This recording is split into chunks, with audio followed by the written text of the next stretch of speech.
Hi, I'm Tom Worth, and it's January 8th, 2026.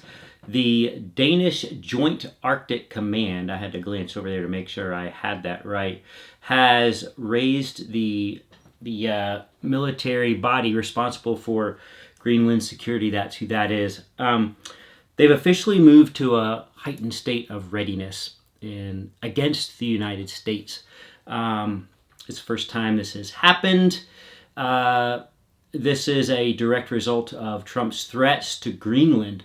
So Trump, apparently drunk on power from the Maduro removal, ratcheted that up immediately in the following days, as most of you know by now, and said, hey, we'll just take Greenland too. And we know that Trump feeds off of public adulation. He loves when people cheer for him. He loves when people say, hey, good job, buddy.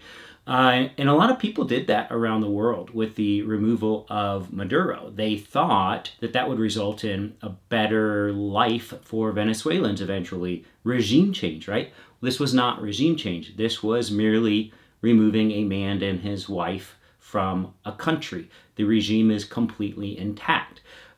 His former vice president, who was by all accounts the enforcer of his regime, is who is now in power. Everything else is the same. So, and there was actually a severe crackdown on Venezuelans in the days following the removal of Maduro, just to say, hey, the regime's still in charge. You are still nothing, Venezuelan people. So that resulted in nothing except for them playing ball now with Donald Trump taking all of their oil.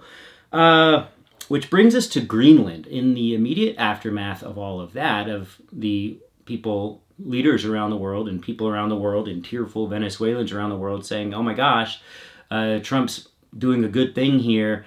Well, he piggybacked off that and said, oh, by the way, we're coming for Greenland too.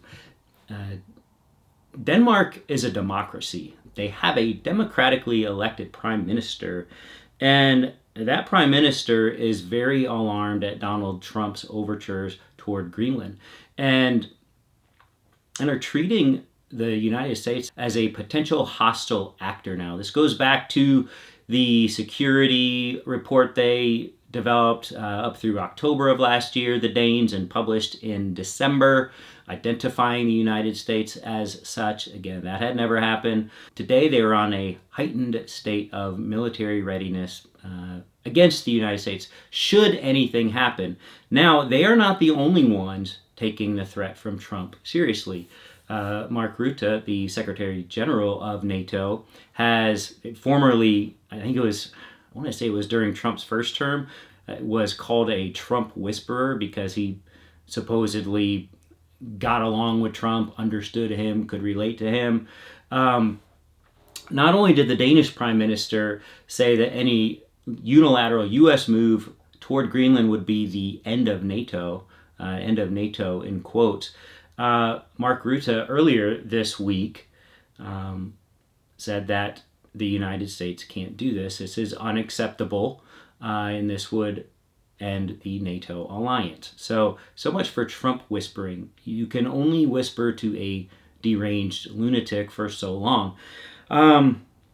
Which brings us to the United States Senate today. And they, too, are very alarmed at Trump's puffing out his chest over Greenland. They've put forward legislation to limit Trump's ability to undertake further military action without notifying Congress. Not only did he not notify Congress before Venezuela, but by multiple accounts in Congress, he lied to their face, or the administration lied to their faces. They directly asked Chuck Schumer, leading Democrat in the Senate, directly asked the Trump administration, I think it was earlier last week, if they were planning any military engagement in Venezuela. And he was flat out told, no, we are not.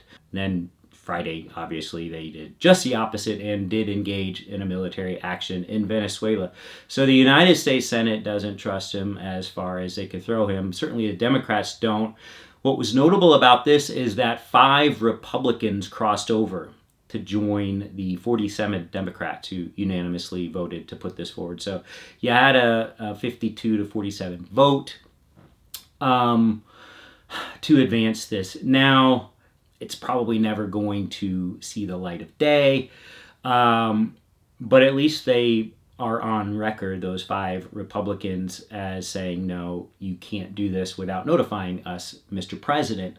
So that's good. We're going to see more and more of this. We've seen some House Republicans announce their resignations effective at the first week or so of this year, 2026. I had to make sure to get their benefits in. And then we'll see some senators cross over too, because they have re-elections, some of them, this November. And someone like Susan Collins of Maine, one of the Republicans who crossed over, Maine is on the border of Canada. There are no good things happening between the United States and Canada these days. Maine is being quite hard hit by the loss of Canadians coming into their state.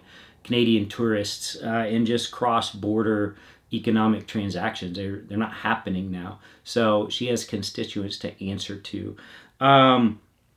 Lisa Murkowski up in Alaska, same deal, huge Canadian border.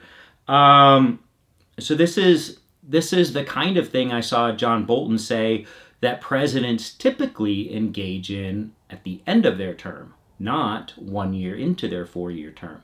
And that is because foreign policy things are usually sticky, usually messy. They're trying to build some legacy. So they would do this sort of thing as their lame duck term wound down, when they wouldn't be able to do anything further once they leave office.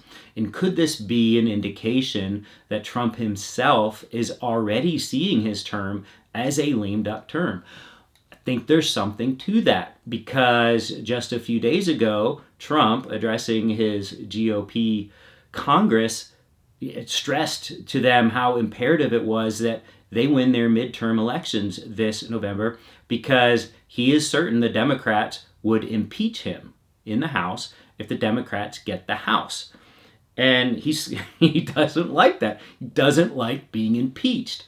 Why does he not like being impeached? Well, you might say, well, he was impeached twice in his first term. Nothing happened, right?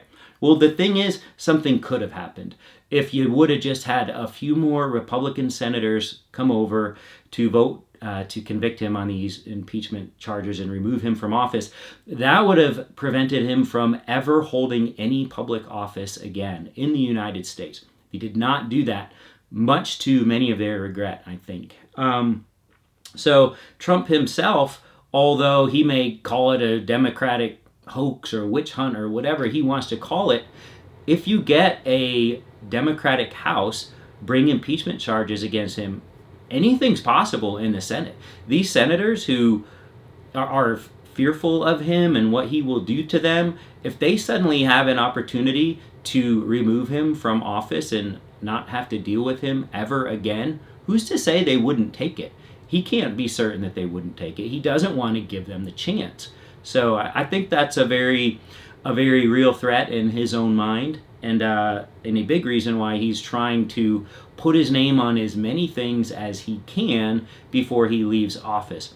Even though whatever Democratic person takes charge of the presidency next time they do, whether that's 2028, 2032, they will simply, at the stroke of a pen, just as he did, undo almost everything that he has done.